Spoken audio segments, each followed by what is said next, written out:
Broadcast here. Listen up, Severo. When you're shot from the spit tube, you'll be going 10 times the speed of sound. It'll feel like the backhand of the Obsidian's Thunder God, and you'll likely black out from spoilers. You pixie, it's not meant to be fun.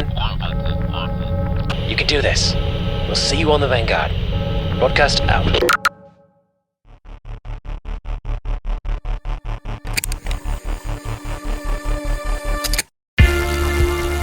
One of my furies led me to suspect the sons of Ares are perhaps something different than we imagined.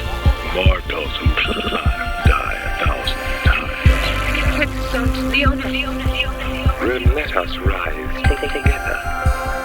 By the scepter, in you the sword. It's always been me, Blue.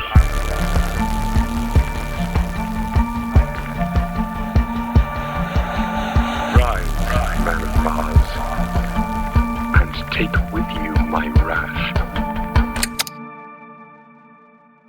Hello, everyone. My name is Philip, and this is my good friend Jeremy. How you doing, bud? I'm doing great, man. Thanks. You are? Yeah, I am right in the middle of a brisket cook. So I'm smoking a brisket, and it's going to be like an 8-hour cook for me. So I want to ask you one time, and I want you to be like, I'm doing terrible, man. I'm having a really bad day. I don't know if I could record this podcast. I think I just need to take a break. And I'll be like, Red Rising, guys, Red Rising. And then you just like, you just walk off Zoom and I'm just like talking by myself. That's my dream one day to have that happen. That is a sad dream to have. I have an update for you. What's up? I still have not watched Mandalorian season 2. Dude. It's an epic fail. You have to get on this. That is an epic fail. You got to get on it. It's phenomenal. Yeah, I know. So I know like the last couple of weeks I didn't watch it. I still haven't watched it. I just wanted to give you an update because I don't talk to you about it otherwise, because all we do when we're talking in real life is like talk about, families and Red Rising. That's about it. But I haven't told you that I haven't watched it yet. So yeah, there's it's like cameo central, and there's a lot of great fan payoff in season 2. So season 1 had a lot of good fan payoff. This is even better. Wow. Okay. I will get on there. It. Seriously. Okay. I'll get there. So by next episode, I will have watched at least the first 1 or 2. Okay. Sounds good. So, okay, cool. Let's go ahead and jump all the way into our episode and see you guys in a second.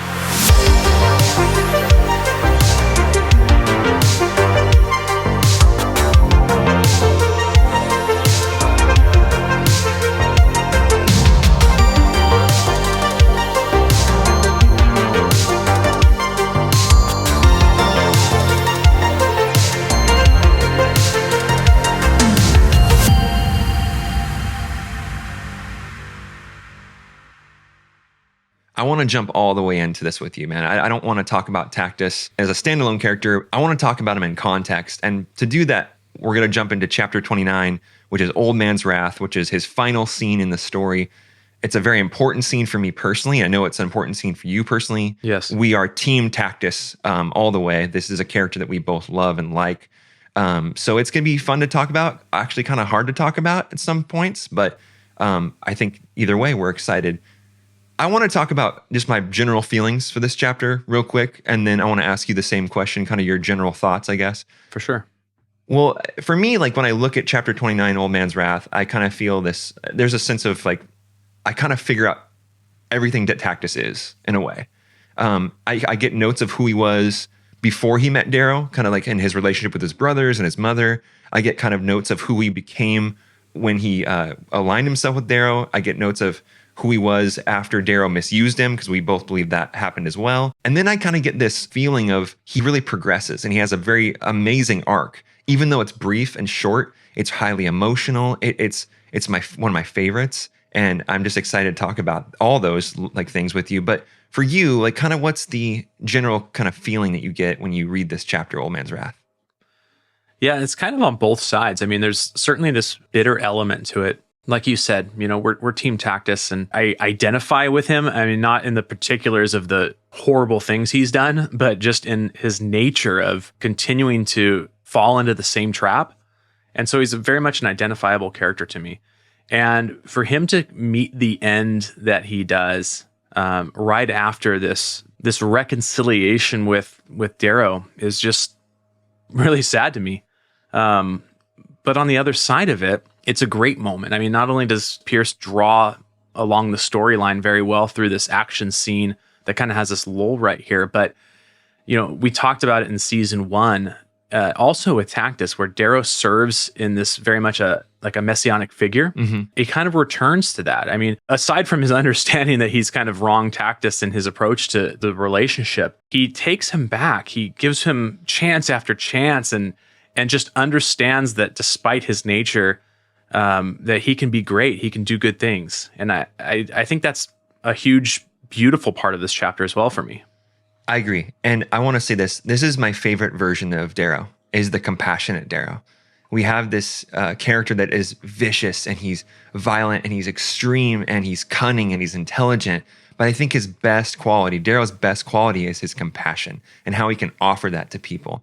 And I think that is really highlighted by Tactus as a character in 2 huge moments. And we've talked about this in a past podcast about my favorite moment of all of Red Rising is when he offers that compassion, and then he kind of becomes that messianic figure for Tactus, and Tactus kind of takes that and embraces it. For Darrow to be a great compassionate character, he has to have a reciprocator. And Tactus is the reciprocator. And that's why I love him so much. That's why I care about the character even, is because he's so human and he's so identifiable in like a real life translation. We can make bad choices and we can kind of hide behind them or mask them. But it takes a real legit dude to recognize I really messed up and I want to come back. And for Darrow to offer that, it's an amazing moment. I just love this. I love Tactus so much. I really do. I really care about the character a lot. Pierce obviously draws on mainly Roman elements to his storytelling, but also Greek ones. And I mean, the famous Greek tragedy, right?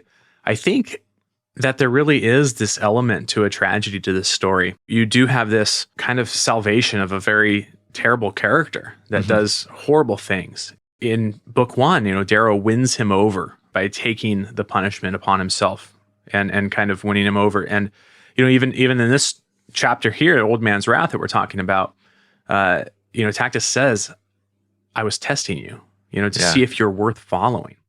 And he found out that he was. And he kind of falls away because of, Darrow's mistreatment of him. But the fact he comes back, and then the fact that he's just slain right then and there, and just so abruptly that, I mean, in my mind, I kept thinking like, oh, this is cool. I like this character. I want to see where this goes. And it didn't take long to see where it went, unfortunately. So it's tragic, I guess. It's abrupt end. It's an abrupt end. I wouldn't say this chapter is fun, but it's foundational to the whole kind of greater story. And we'll talk about that later. I have a note I want to talk about with Tactus too, that's kind of different from the conversation we're having now. I thought about this a lot. Why do I like Tactus so much? And I was even thinking, where does he rank? And this is a big deal for you and I. We go back and forth through your top 5 favorite Red Rising characters. It's a conversation that we kind of always have going, in the background of planning these episodes. And they can kind of change. And I actually realized that Tactus is a top 5 favorite character for me. Really? Yeah. And I was really kind of stunned by that, almost in a sense, because of how evil he is, in a sense. He has these failings that are so huge, they're monumental. They're unforgivable in some senses. And yet he's offered forgiveness. But it's not just that he's offered forgiveness, it's that how he responds to it and how he takes advantage of it and how he never really leaves Darrow, and even though he tries. And I just really appreciate how human he is, how real he is. And all my favorite characters kind of pull out this emotional ripcord for me. Alexander, Ragnar, Victra, and Tactus here. These are like my 4 big characters outside of Darrow. And the reason why is because Darrow kind of offers them all compassion, and they take advantage of it. He actually offers compassion sometimes to other characters. They don't take advantage of it, but all 4 of these people do. And it pulls just this emotionality out of me that I didn't really know that I had necessarily at times. But the whole identification of Darrow being a messianic figure, it just really plays a trigger on me, and it vaults Tactus to something I didn't even think about or consider him being a top 5 favorite character, to now I'm like, it's going through this Golden Sun prep with you. I can't escape that. He just is a top 5 favorite character for me. I don't know what your feelings are on that, or kind of if he vaulted for you too, but I just wanted to kind of throw it out there. Yeah, I think for me, he did vault. I mean, between both of these discussions now, obviously this one being in prep, and just kind of thinking very deeply about him and his character and how Pierce wrote him, I do have a deep respect for the character. That's why this is such a somber moment. He was rejected by pretty much everybody. He comes in this scene with this understanding that the Sovereign has burned him now, and in very much the same exact way as Darrow has. She's just, and we said this in a prior chapter, where she just adds people, she collects them, and Darrow essentially did that with Tactus. Didn't keep him on the inside, didn't communicate properly, and kind of looked like he was keeping secrets from him, kind of talking around him and stuff. And he even says like, oh, wow, this is the exact same thing I'm doing to Roque. And this is why that relationship is fracturing. Now he actually recognizes that Octavia is doing the same thing. And his brothers, he hates his brothers. His brothers dislike him. His mom, he doesn't even want to have that conversation.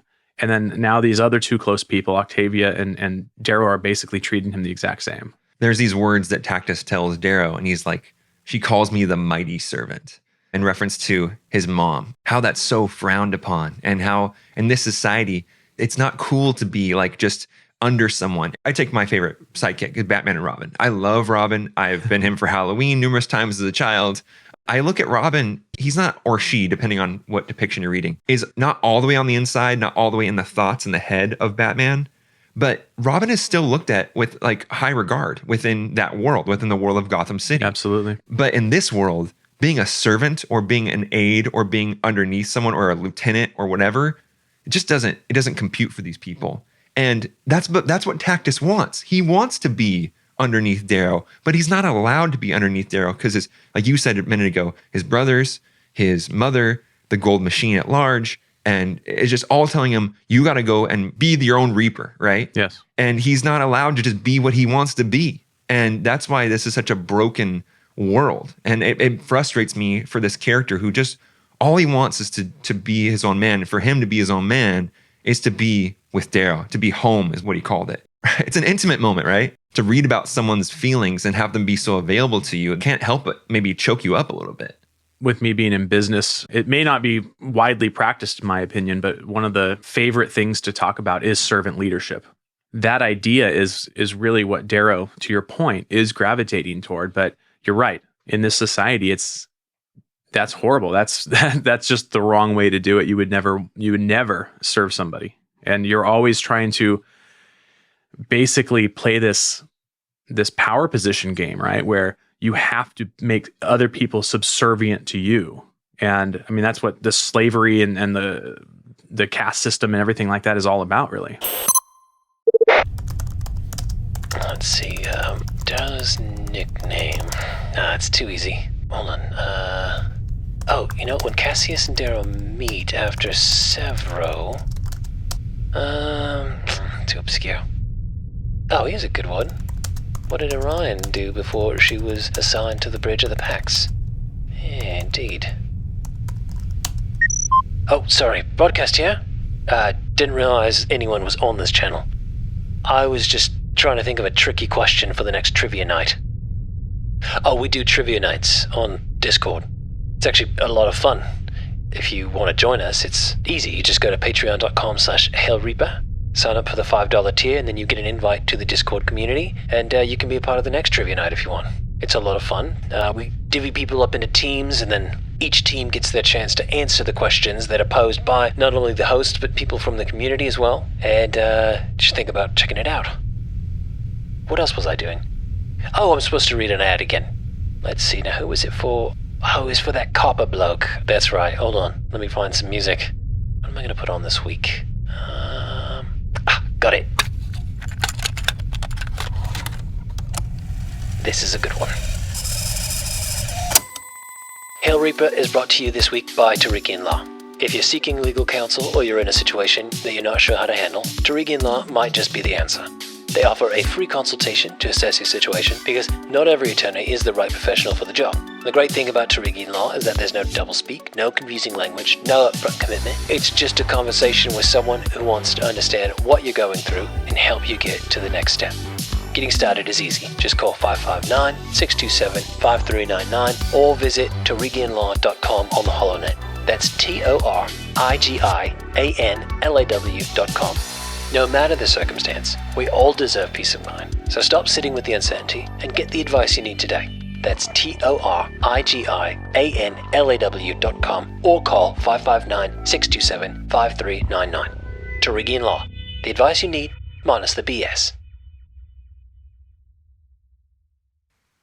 There's a whole nother side of this chapter that revolves around Lorn, not just Tactus. And for me, the thing that I want to talk about with Lorn right off the bat is kind of the Lorn and Darrow complex, and I'm going to let you talk about the Lorn and Tactus side of it in a minute. But when I look at Lorn in this chapter, I kind of look at Darrow first. And he's the one who invites Lorn into this war that's happening between, the Bellona and the Augustus, and he's trying to rally the ally that is the Arcos family into the Augustus army. But by doing that, when he offers that kind of invitation and the way he does it, it kind of messes things up in a sense because Lorn is a variable that Darrow can't control. We see him come into the scene with this whole plan. He's got the spikes on the ground. They're going to blow up things. He's got to let Aja escape on purpose. He's got howlers hidden. And Darrow is that character. He's a character that has a lot of control over his atmosphere, over his world. And Lorn, for the first time, or one of the first times I should say, is this variable that he can't control because he kills Tactus. So no matter how much compassion Darrow shows, no matter how vicious he can be, no matter how intelligent he can be, violent, loving, whatever the attributes that we want to throw on Darrow, they are. It doesn't matter anymore because Lorn is just bigger than that in a sense, and he can't control all the variables. This war in this world of Golden Sun is outpacing Darrow to a point, and I think Lorn is kind of what is kind of showing that. Yeah, I agree. House Arcos is not in any way really a reformer's family. I mean, at best, you might even consider him a moderate, but really, he's really just part of that gold machine, and he's not a willing participant in this. I mean, Darrow is really suckering him into this thing, and he's resentful for it. And so it really does add volatility to the team like you're talking about. I think, in talking about that resentment, part of this chapter really stuck out to me. And that's when he does kill Tactus. I think he stabs him in the armpit 4 times and twists the knife on the last one to sever the artery and just leaves him bleeding. But one thing I noticed on the last read through that I didn't notice on certainly my first couple of times through the book was that he really snubs Darrow in a sense when he walks out, because it says he walks out without saying a word. Tactus is already dead on the floor. So it's nothing to do with Tactus. I mean, in any normal situation, you would justify yourself or just say something about how he can't hold my grandchildren hostage like that, something of that element. And he says nothing. And I think right before he stabs him, he says, and now it's time for consequences. That's not the direct quote, but he basically says that. I see it now as consequences on 3 different tiers. Certainly it's consequences for Tactus, which I think is the obvious one that just stares everyone in the face and the one that I saw on the first times through. But certainly consequences for Darrow for trapping him, for forcing his hand when he's a tired old man that in essence wants to retire and is now being forced into a war. He murdered Darrow's friend as retribution for that. It's kind of like, okay, now we're on an even keel. Yeah. And I think on a third level that I noticed is, I don't know. I mean, I'm not in his head. Nothing really says this blatantly, but I think to a degree he was disgusted at the display between Darrow and Tactus and the emotions that were just raw and open. I mean, that is not something that any peerless should be caught dead doing. And these two are just kind of loving on each other. And I think he was just done with it and over it. The idea of forgiveness in gold culture doesn't exist because snakes beget snakes beget snakes, according to his own words, Lorn's own words. Right. And we see this in a future moment where he's judging Victra for that same thing. It's like, no, get her out of here. Like Agrippina's daughter, like you can't have her around because Agrippina's a snake, so therefore Victor's a snake. There is no concept of forgiveness in the gold culture. So for you to say that, I actually agree with that. I think that he does see that as like kind of disgusting to him. He's like, these two dudes just standing in front of me. This guy almost killed my grandkids, and now my ally is forgiving him. And it's like, and it's emotional and it's vulnerable and there's compassion being offered. Like Lorn he's not about that. That's not his life. That's not what he knows golds to be. Golds are made of iron and blah, blah, blah, blah. It doesn't matter what it is, but it's just not that to him. And so I see that being something he would have no tolerance for sure. Yeah, no, I completely agree. I mean, Lorn is viewed widely as kind of this stereotypical peerless. So I think to assume he's anything but that would be fooling yourself. There's one more thing I want to talk about with Lorn before we talk about like the third level of this chapter, is that this idea that he's trying to express to both Aja and Darrow, the other kind of talking characters that aren't Tactus in this chapter, is like, hey guys, I'm a man of peace now. Like, I'm over here on my island. I just want to chill. I don't want to be in a war. I'm a peaceful man. And he's saying this numerous times, trying to express it. But the first chance he gets to enact violence, which is the exact opposite of peace, he takes it. And no matter the threat, no matter like how pissed he was, if you're really a man of peace, you want and enact revenge at the first chance you can have. And he does that, and he kills Tactus.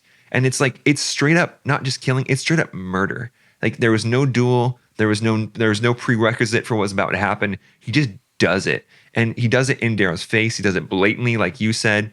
I have a really hard time like with Lorn for that. I mean, a lot of the characters show duplicity. A lot of characters have faults. A lot of characters make mistakes. But to claim you're something multiple times and then do the exact opposite of it, that to me is just like kind of like the biggest disrespect to yourself, but also to the people around you in a sense. And so like, that's why when people say like they're really into Lorn, I'm okay with that. I have no judgment, but for me personally, like I hold Lorn pretty lowly because of that. Yeah, I think he is disingenuous in that. I mean, Aja points this out actually as well, and she notices it because he takes this posture of, he draws his sword, he takes this posture of defensiveness, and she kind of, again, paraphrasing, says like, hey, if you're this man of peace, if you're neutral and as a party in this, why on earth are you like bowing up essentially on me? Yeah, why do you have your sword out, man? Right. Like, why do you have a razor going? So I totally get that. I want to kind of pivot one more time and talk about kind of what Tactus represents to the greater kind of chapter here and kind of the greater story and a new wrinkle into Golden Sun. We have the death of Quinn that was prior to this, like several chapters back. And that was a hard moment, and there was some Quinn fans. You and I like Quinn too. I think a lot of people do, but we just didn't know her that well. And the tragedy of losing her is that it's not really Darrow kind of internalizing that really harshly. It's really Severo and Roque internalizing that. But now we have our POV character probably meeting the first real tragic death we have in the story. And I'm including Red Rising in that too. Because Pax, he was kind of almost glossed over in a sense because it was such a big action scene that they had to go chase the jackal right away. Pierce is really taking his time here on the death of Tactus. And he's kind of almost building it up and he's making it really somber. He's really getting inside the head of Darrow and kind of how would Darrow feel? Like what are all the feelings, what are the emotions here that are on display? Pierce Brown gives you this sense of loss. And I think that Tactus is a forebearer of loss to come in the story. He put this chapter 29, perfectly placed to go, hey guys, like I'm just letting you know now, you're in for a rocky road from this point forward.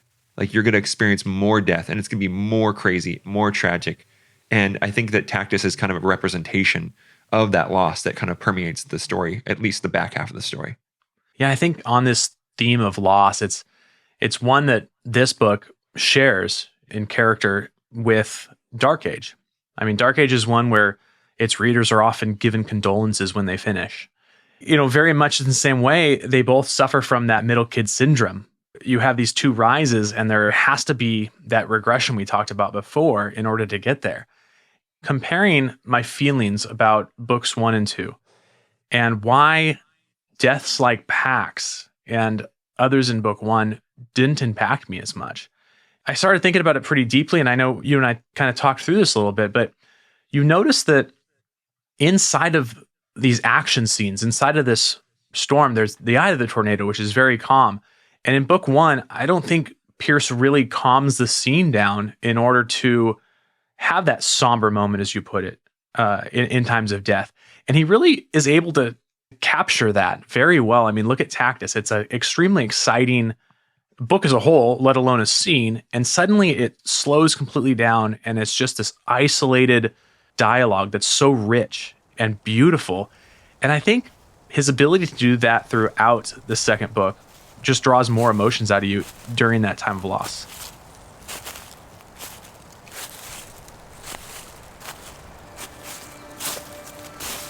There's this allegory that's shared by Roque when Darrow asks him if he ever feels lost.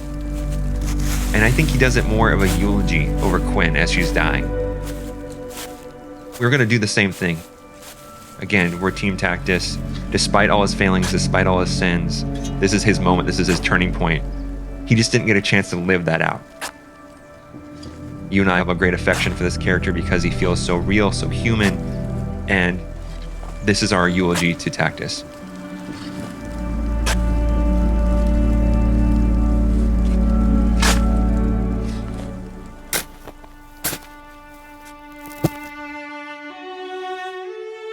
Once, in the days of old earth, there were two pigeons who were greatly in love. In those days, they raised such animals to carry messages across great distances.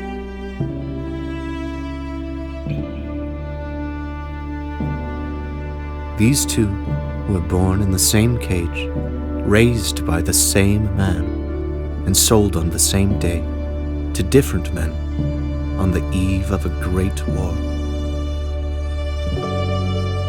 The pigeons suffered apart from each other, each incomplete without their lover. Far and wide their masters took them, and the pigeons feared they would never again find each other, for they began to see how vast the world was, and how terrible the things in it.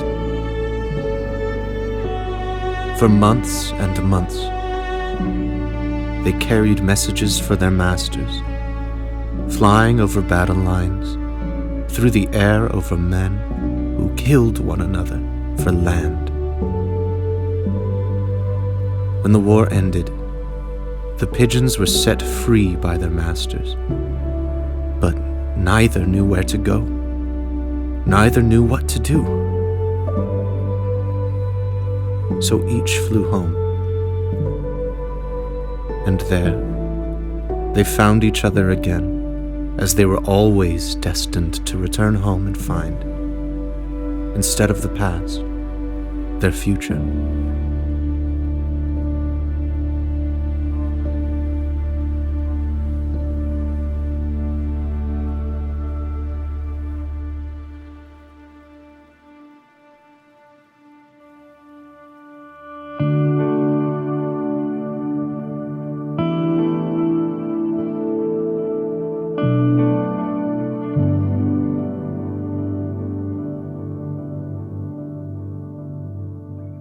Hail Reaper is a production of Catacomb Party.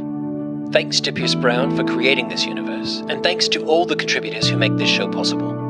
We were engineered by Joshua Ramsey, with editing and sound design by Mathr de Leon. If you enjoy what you hear, please take a moment to rate and review us on your podcast platform of choice, and follow @HailReaperPod on Instagram, Twitter, and YouTube for updates, giveaways, and more. You can support the show directly by joining our Patreon community, where we issue monthly bonus content, exclusive artwork, and hang about with all the Howlers in the Discord. Visit patreon.com/HailReaper to learn more. This is Broadcast signing off. Until next time, hail the gory damn Reaper.